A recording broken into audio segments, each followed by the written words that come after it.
Sabemos que o salário do pecado é a morte. Não a morte que presenciamos diariamente. Esta é explicada pela Bíblia como um sono. Afinal, dela todos vão ressuscitar um dia. Mas a morte eterna sem ressurreição. A morte eterna é sem ressurreição, certo? Sendo assim, como entender... deixa eu ver aqui. Como entender, sendo assim, como entender a morte pelo pecado do mundo que o nosso Senhor Jesus passou? Afinal, ele ressuscitou. E essa, pela Bíblia, não é a morte, e sim um sono.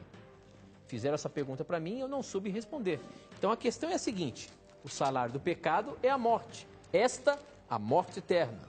A morte que nós conhecemos, essa morte do sono, onde seremos ressuscitados. E Jesus teve essa morte do sono e foi ressuscitado. Então, se o salário do pecado é a morte eterna, Jesus não cumpriu a questão do salário do pecado. Não acabou com o pecado, não teve a morte eterna. E aí, professor? Aí é o seguinte, a pessoa tem que analisar, o salário do pecado é a morte eterna de quem? Do pecador. Jesus foi um pecador? Não.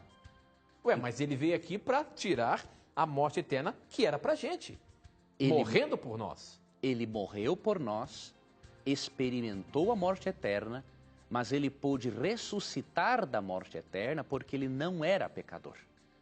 Agora, o indivíduo, o pecador que vier a morrer a morte eterna, ele não poderá ressuscitar porque ele será um pecador que não aceitou a Cristo como Salvador.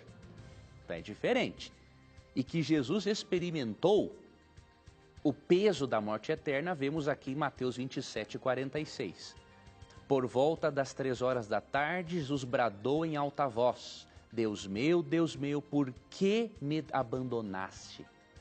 Ou seja, ele sentiu uma eterna separação do Pai. Esta é a morte eterna. É a pessoa sentir uma eterna separação do Pai e ao mesmo tempo morrer e não ressuscitar mais. Cristo experimentou esta morte eterna. Agora, por que ele pôde ressuscitar? Porque ele não era um pecador.